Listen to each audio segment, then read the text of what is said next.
Ms. Forster, your organisation, the NCCA, recently held a public consultation regarding the draft SPHE curriculum. And in that proposed curriculum, it says that students should recognise their privileged status as a white person, a male or an Irish person. So I'm just wondering, where's the evidence that white Irish people have a privileged status in society?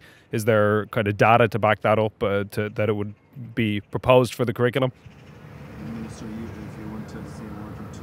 Yeah, well, I think I've already addressed that question with you, Ben, insofar as I think primarily what is being suggested is that on any occasion where you are in a stronger position than another person, we would invite within our schools always. We have a philosophy of support and help and guidance for each other, looking out for each other, minding each other. And it's not a question of privilege, it's a recognition that at various points in your life you might be in a stronger position to help somebody who is not in a position to help themselves. I'm very sorry, Minister, because you said this before. You say it's not a matter of privilege, but it literally says privilege in the draft curriculum. And I'd love to hear Ms. Forster's thoughts on it, because as the person overseeing all of this, I think it'd be interesting to hear her thoughts. Absolutely, and I have no issue. But just in terms of privilege, in terms of how you interpret it, if you are in a stronger position at one point and you then that's a privileged position for you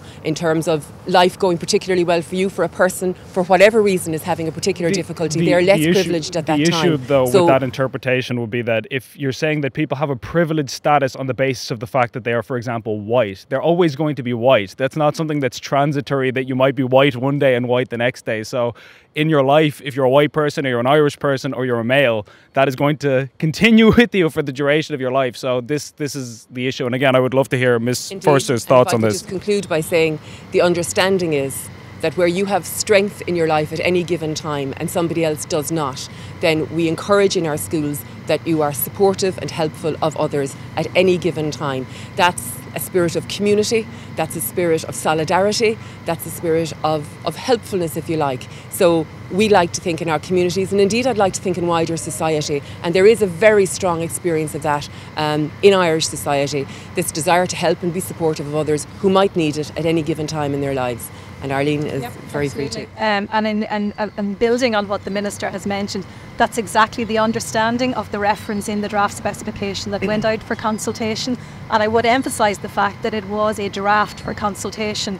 We received a huge amount of feedback on all aspects of the draft. We're currently working through that data.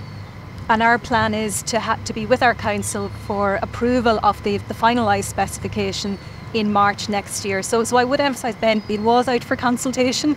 We take account of all of the feedback that we receive, and we use that feedback as the basis for finalising the specification. Sure, but the fact that it would be, but